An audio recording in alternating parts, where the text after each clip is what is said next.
Shalom, teman-teman yang dikasihi dalam Tuhan. Apa kabarnya? Hendro harap teman-teman saya selalu tetap semangat dan makin kuat di dalam Tuhan.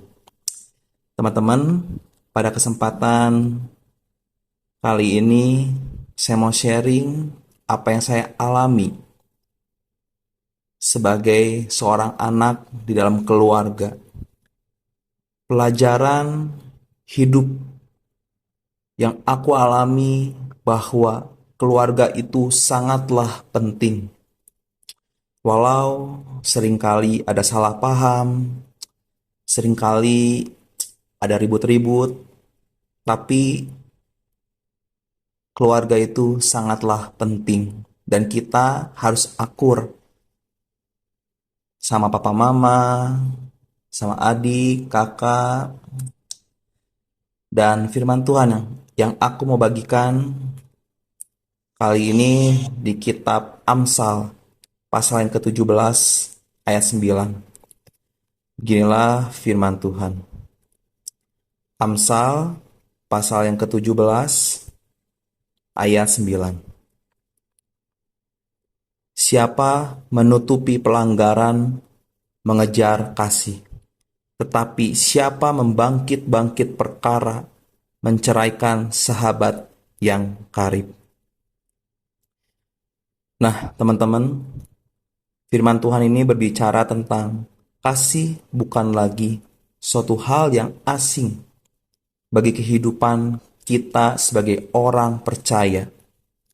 Kasih menjadi landasan orang percaya dalam menjalani kehidupannya sebagai anak-anak Allah.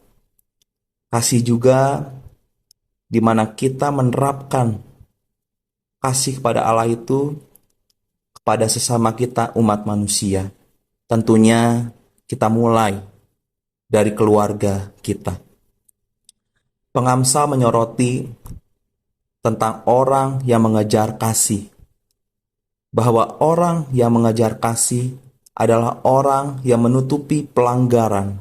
Maksudnya adalah mengampuni dan melupakan kesalahan orang lain. Sebaliknya adalah orang yang bebal. Dia adalah orang yang suka membesar-besarkan permasalahan, membangkitkan perkara sehingga tercerai-berai keluarga. Kita mempunyai teman, sahabat juga tercerai-berai karena kita membesar-besarkan permasalahan, membangkit-bangkitkan perkara sehingga terjadinya percekcokan dan keributan. Itu berarti kita mengoyak-ngoyakan cinta, kasih, dan kecenderungan memisahkan keluarga, teman, atau sahabat kita sendiri. Hendro akui bahwa kadang di dalam keluarga Kristen banyak juga ada orang-orang yang suka mencerai-beraikan di dalam keluarganya dengan membangkit-bangkit perkara, amarah, yang harusnya bisa mengampuni tapi malah menahan pengampunan itu, malah hidup seperti orang bebal. Sehingga hubungan antar kakak adik dengan orang tua dan anak udah gak ada lagi damai sejahtera dan sukacita. Teman-teman, hal yang paling mulia jika kita memiliki pemahaman dan pendapat bahwa sesuatu terjadi karena kekhilafan saja dan tidak perlu dipikirkan, melainkan mari diabaikan dan dilupakan saja. Sebab jalan utama adalah menjaga kerukunan di antara saudara kita, antara adik kakak, orang tua, dan tentunya juga sesama umat manusia yang lainnya. Oleh karena itu, teman-teman, kita sebagai orang percaya, kita harus menjauhkan diri kita dari perasaan iri hati, dengki, kebencian di dalam hati, sebab salah satu yang menjadi penyebab berbagai pertengkaran adalah merasa bahwa diri lebih berharga dari orang lain, menganggap diri sendiri lebih berharga lebih penting dari orang lain. Penempatan harga diri jauh di atas kerendahan hati. Penguasaan diri yang tidak terkontrol dan emosi yang cepat meledak-ledak. Dan semua itu harus ditanggalkan dan kita harus perbesar kasih yang berasal dari Tuhan Yesus Kristus saja. Sebab dengan menjadi anggota tubuh Kristus, kita tentunya harus saling mengasihi. Sikap saling mengasihi, masalah yang besar kita kecilkan, masalah yang kecil diredakan. Setiap ada perbedaan dihargakan. Kita selalu bersikap dan berpikir dengan positif dengan orang lain.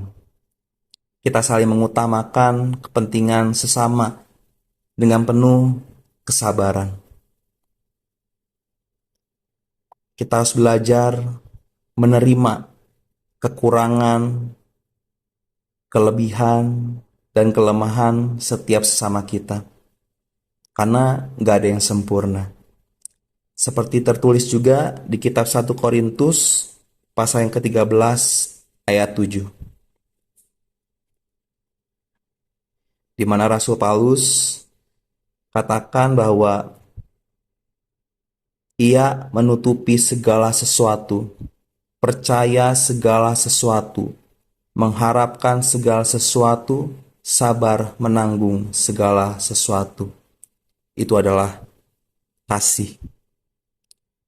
Marilah teman-teman, kita menempatkan kasih Kristus bersama-sama sebagai dasar hidup keluarga Kristen. Sehingga kita menjadi orang-orang yang membangun dan mempersatukan keluarga kita di dalam kasih Tuhan. Kita harus terus kejar kasih dan mempraktekannya mulai dari keluarga. Mari terus bangun keluarga kita, persatukan di dalam kasih-Nya Tuhan. Mari teman-teman, kita sama-sama komitmen. Saya pun berkomitmen untuk terus menjaga hal ini. Sehingga sampai ke depannya untuk terus membangun hubungan yang baik dengan keluarga, dengan saudara, dan juga sesama umat manusia. Semoga teman-teman terberkati dengan apa yang saya alami juga secara pribadi. Tuhan Yesus Kristus memberkati. Amin.